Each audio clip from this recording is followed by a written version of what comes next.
ಸ್ನೇಹಿತರೆ, ಮೀಡಿಯಾ ಮಾಸ್ಟರ್ಸ್ಗೆ ಸ್ವಾಗತ ಸುಸ್ವಾಗತ. ಗೆಳೆಯರೆ, ರಷ್ಯಾ ಜಗತ್ತಿಗೆ ಮತ್ತೊಂದು ಶಾಕನ್ನು ಕೊಟ್ಟಿದೆ. ಪಶ್ಚಿಮದ ದೇಶಗಳ ನಾಯಕರು ನಿದ್ದೆಲೂ ಬೆವರು ಹಾಗೆ ರಷ್ಯಾ ಮಾಡ್ತಾ ಇದೆ. ಯಾವಾಗ ಬೇಕಿದ್ರೂ ಪುತಿನ್ ಯುರೋಪಿಯನ್ ದೇಶಗಳ ಮೇಲೆ, ಅದರಲ್ಲೂ ನ್ಯಾಟೋ ದೇಶಗಳ ಮೇಲೆ ದಾಳಿ ಮಾಡಬಹುದು ಅಂತ ಅವರು ಹೆದರ್ತಾ ಇದ್ದ ಸಂದರ್ಭದಲ್ಲೇ ರಷ್ಯಾ ಒಂದು ಇಂಟರ್ ಕಾಂಟಿನೆಂಟಲ್ ಬ್ಯಾಲಿಸ್ಟಿಕ್ ಮಿಸೈಲನ್ನು ಯಶಸ್ವಿಯಾಗಿ ಪರೀಕ್ಷೆ ಮಾಡಿದೆ. ಆ ಮಿಸೈಲ್ ಜಗತ್ತಿನ ಅತಿ ದೊಡ್ಡ ಮಿಸೈಲ್ ಅನ್ನಿಸ್ಕೊಳ್ತಾ ಇದೆ. ಅಷ್ಟೇ ಅಲ್ಲ, ಜಗತ್ತಿನ ಯಾವುದೇ ಭಾಗವನ್ನು ಕೂಡ ತಲುಪುವ ಸಾಮರ್ಥ್ಯ ಅದಕ್ಕಿದ್ದು ಸದ್ಯಕ್ಕೆ ರಷ್ಯಾದ ಬಳಿ ಇರುವ ಅತಿ ಭಯಾನಕ ಮಿಸೈಲುಗಳು ಹೊತ್ತೊಯ್ಯುವ ವಾರ್ ಹೆಡ್ಗಿಂತಲೂ 4 ಪಟ್ಟು ದೊಡ್ಡ ವಾರ್ ಹೆಡ್ ಅನ್ನು ಇದು ಡೆಲಿವರಿ ಮಾಡುತ್ತೆ ಅನ್ನೋ ಮಾತುಗಳು ಕೇಳಿ ಬರ್ತಾ ಇವೆ. ಹಾಗಾದರೆ ಇದು ಇನ್ನೆಂಥ ಭಯಾನಕ ಮಿಸೈಲು, ಇದರ ವಿಶೇಷತೆಗಳೇನು ಅನ್ನೋದ್ರ ಬಗ್ಗೆ ಒಂದಷ್ಟು ಮಾಹಿತಿಯನ್ನು ನಾವಿಲ್ಲಿ ನೋಡೋಣ. ಗೆಳೆಯರೆ, ಜಾಗತಿಕ ಆಯುಧ ರೇಸ್ ಅಂತ ನೋಡಿದರೆ ನಮಗಲ್ಲಿ ಕಾಣೋದು ರಷ್ಯಾ ಮತ್ತು ಅಮೆರಿಕಾಗಳು. ಸೋವಿಯತ್ ಕಾಲದಿಂದಲೂ ಕೂಡ ರಷ್ಯಾ ಅಮೆರಿಕಾಗೆ ಸವಾಲೆಸಿತಾ ಇದೆ.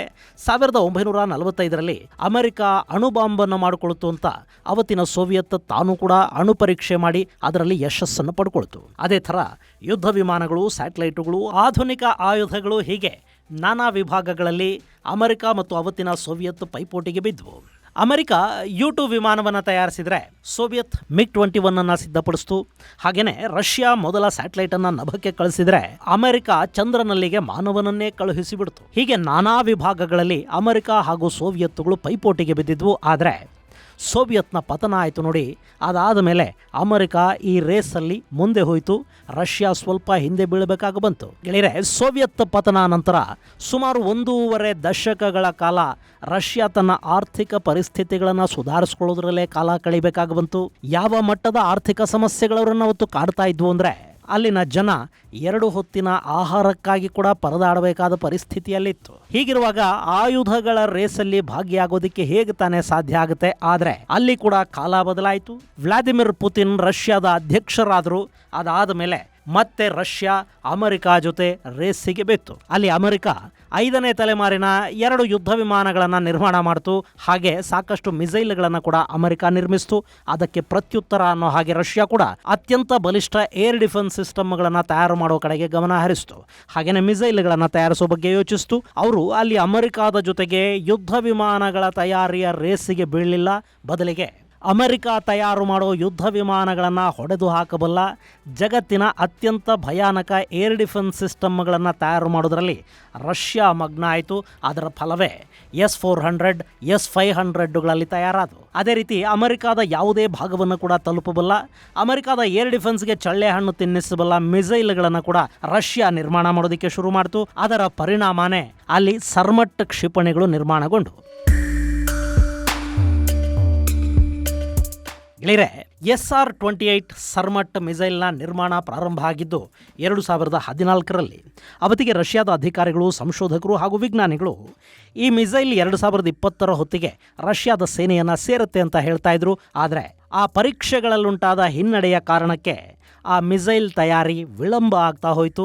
ಈಗ ಅದು ತನ್ನ ಎಲ್ಲ ಪರೀಕ್ಷೆಗಳನ್ನು ಪೂರ್ಣಗೊಳಿಸಿದೆ ಮತ್ತು ಸಂಪೂರ್ಣವಾಗಿ ಸಿದ್ಧಗೊಂಡಿದೆ ಅಂತ ರಷ್ಯಾ ಹೇಳ್ತಾ ಇದೆ. ಈ ಮಿಸೈಲಿಗೆ ರಷ್ಯಾ ಇರಾನಿನ ಬಲಿಷ್ಠ ಗುಂಪುಗಳಲ್ಲೊಂದಾದ ಸರ್ಮಾಟಿಯನ್ಸ್ ಹೆಸರನ್ನು ಇಟ್ಟಿದೆ. ಇಲ್ಲಿ ಇರಾನ್ ಅಂದ್ರೆ ಇವತ್ತಿನ ಇಸ್ಲಾಮಿಕ್ ರಿಪಬ್ಲಿಕ್ ಆಫ್ ಇರಾನ್ ಅಲ್ಲ.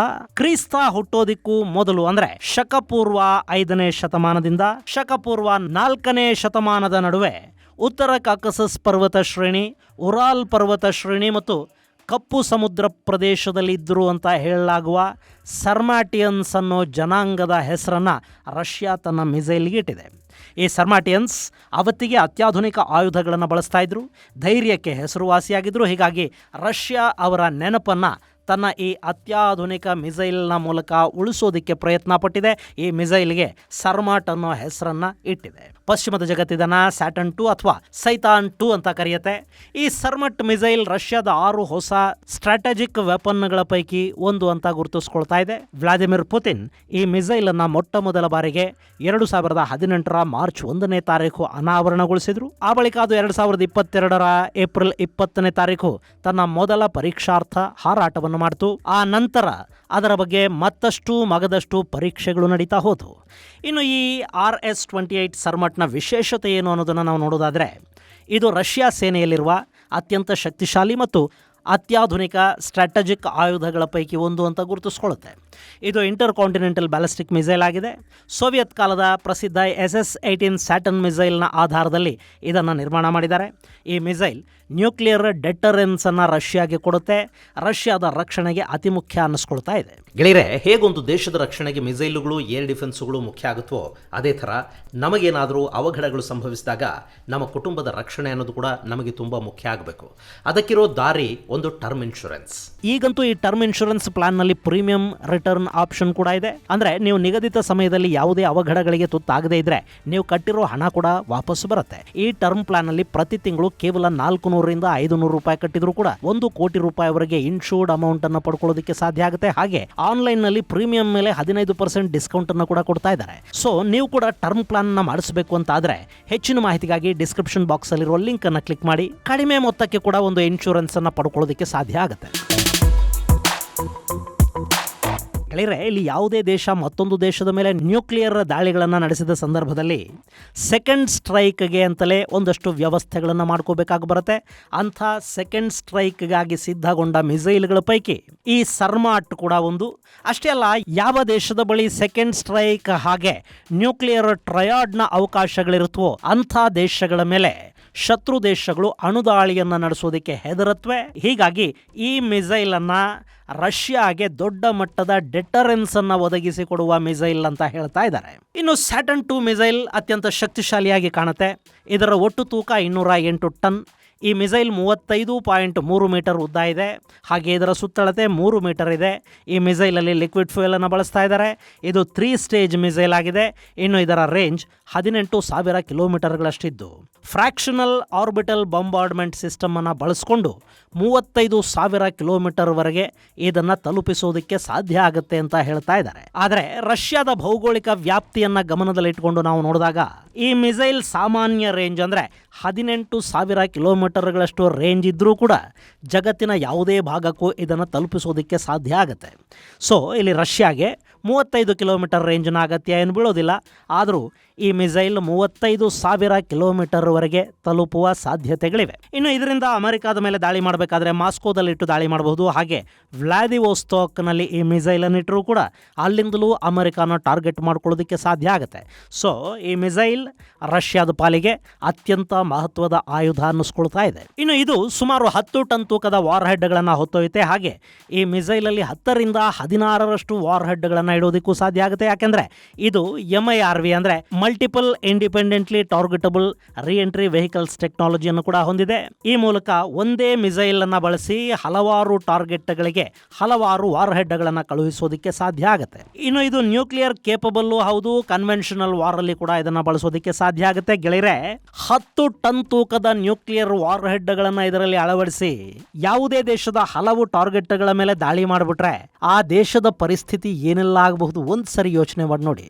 ಹೀಗಾಗಿನೇ ಇದನ್ನು ರಷ್ಯಾದ ಅತ್ಯಂತ ಭಯಾನಕ ಮಿಸೈಲ್ ಅಂತ ಹೇಳ್ತಾ ಇದ್ದಾರೆ. ಇನ್ನು ನಾನು ಆಗ್ಲೇ ಹೇಳಿದ ಹಾಗೆ ರಷ್ಯಾ ಮತ್ತು ಅಮೆರಿಕಾಗಳು ಆಯುಧಗಳ ರೇಸಿಗೆ ಬಿದ್ದಿವೆ ಅಲ್ವಾ. ಅದೇ ರೀತಿ ಅಮೆರಿಕಾದಲ್ಲಿನ ಮಿಸೈಲ್ ಡಿಫೆನ್ಸ್ ಸಿಸ್ಟಮ್ ಏನಿದೆ ಅದನ್ನ ಗಮನದಲ್ಲಿ ಇಟ್ಕೊಂಡು ಯಾವ ಏರ್ ಡಿಫೆನ್ಸು ಕೂಡ ಇದನ್ನ ತಡೆಯೋದಕ್ಕೆ ಸಾಧ್ಯ ಆಗದ ರೀತಿಯಲ್ಲಿ ಈ ಮಿಸೈಲ್ ಅನ್ನ ಅಭಿವೃದ್ಧಿಪಡಿಸಿದ್ದಾರೆ. ಮಕೇವ್ ರಾಕೆಟ್ ಡಿಸೈನ್ ಬ್ಯೂರೋ ಈ ಮಿಸೈಲ್ ಅನ್ನ ನಿರ್ಮಾಣ ಮಾಡಿದ್ದು 2026ರ ಅಂತ್ಯಕ್ಕೆ ಇದರ ಮೊದಲ ರೆಜಿಮೆಂಟ್ ಕಾಂಬ್ಯಾಟ್ ಡ್ಯೂಟಿಗೆ ಸಿದ್ಧ ಆಗೋ ಸಾಧ್ಯತೆ ಇರುತ್ತೆ. ಈ ಮಿಸೈಲ್ನ ಮತ್ತೊಂದು ವೈಶಿಷ್ಟ್ಯ ಏನು ಅಂದರೆ ಇದು 10 ವಾರ್ ಹೆಡ್ಗಳನ್ನು ತಗೊಂಡು ಹೋಗುತ್ತೆ. ಅಷ್ಟೇ ಅಲ್ಲ, ಇದು ಹೈಪರ್ಸಾನಿಕ್ ಗ್ಲೈಡ್ ವೆಹಿಕಲ್ ಅನ್ನು ಕೂಡ ಕ್ಯಾರಿ ಮಾಡುವಷ್ಟು ಸಾಮರ್ಥ್ಯವನ್ನು ಹೊಂದಿದೆ. ಹೀಗಾಗಿ ಈ ಮಿಸೈಲ್ನ ಮ್ಯಾನೋರಬಿಲಿಟಿ ಕೂಡ ತುಂಬಾ ಹೆಚ್ಚಿರುತ್ತೆ.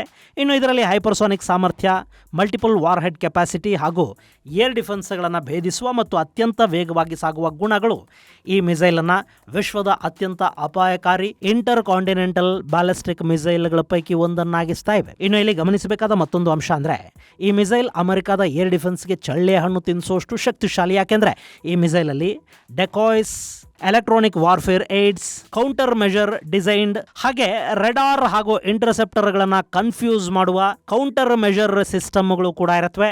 ಇದರ ಜೊತೆ ಈ ಮಿಸೈಲ್ಗೆ ನ್ಯಾವಿಗೇಷನ್ ಅನ್ನು ಒದಗಿಸ್ತಾ ಇರೋದು ರಷ್ಯಾದ ಗ್ಲೋನಾಸ್ ಸ್ಯಾಟಲೈಟ್ ಸಿಸ್ಟಮ್. ಇದು ರಷ್ಯಾದ್ದೇ ಸ್ಯಾಟಲೈಟ್ ಅನ್ನ ಆಧರಿಸಿ ನ್ಯಾವಿಗೇಟ್ ಮಾಡಿಕೊಳ್ಳುತ್ತೆ. ಹೀಗಾಗಿ ಈ ಮಿಸೈಲ್ ನ್ಯಾವಿಗೇಷನ್ ಅನ್ನ ಜಾಮ್ ಮಾಡೋದಕ್ಕೆ ಸಾಧ್ಯ ಆಗೋದಿಲ್ಲ. ಇನ್ನು ಗೆಳೆಯರೆ, ಇಡೀ ಅಮೆರಿಕ ಇದರ ಗುರಿಗೆ ಸಿಗುತ್ತೆ ಅನ್ನುವಾಗ ಯುರೋಪ್ನ ದೇಶಗಳಿದಕ್ಕೆ ಲೆಕ್ಕನೇ ಅಲ್ಲ. ಹೀಗಾಗಿನೇ ಸರ್ಮಾಟ್ ಮಿಸೈಲ್ ಜಗತ್ತಿನ ರಕ್ಷಣಾ ವಲಯದಲ್ಲೊಂದು ಸಂಚಲನವನ್ನು ಉಂಟು ಮಾಡ್ತಾ ಇದೆ. ಈ ಮಿಸೈಲ್ನ ಯಶಸ್ಸನ್ನು ರಷ್ಯಾದ ಅಧ್ಯಕ್ಷ ವ್ಲಾದಿಮಿರ್ ಪುತಿನ್ ಸಂಭ್ರಮಿಸಿದ್ದಾರೆ. ರಷ್ಯಾ ಅತ್ಯುತ್ತಮವಾದ ಸಾಧನೆಯನ್ನು ಮಾಡಿದೆ ಅಂತ ಆ ಮಿಸೈಲ್ನ ಸಂಶೋಧಕರನ್ನ ಪುತಿನ್ ಹೊಗಳಿದ್ದಾರೆ. ಹಾಗೆ ಇದು ಜಗತ್ತಿನ ಅತ್ಯಂತ ಪವರ್ಫುಲ್ ಮಿಸೈಲ್ ಹಾಗೂ ರಷ್ಯಾದ ಬತ್ತಳಿಕೆಯಲ್ಲಿ ಸದ್ಯಕ್ಕಿರುವ ಎಲ್ಲ ಮಿಸೈಲ್ಗಳಿಗಿಂತಲೂ 4 ಪಟ್ಟು ಹೆಚ್ಚು ವಾರ್ ಹೆಡ್ ಅನ್ನು ಕ್ಯಾರಿ ಮಾಡುತ್ತೆ ಅಂತ ಹೇಳೋದ್ರ ಮೂಲಕ ಶತ್ರುಗಳಿಗೆ ತಣ್ಣನೆಯ ಎಚ್ಚರಿಕೆಯೊಂದನ್ನು ಕೂಡ ಇಲ್ಲಿ ಪುತಿನ್ ರವಾನೆ ಮಾಡಿದ್ದಾರೆ.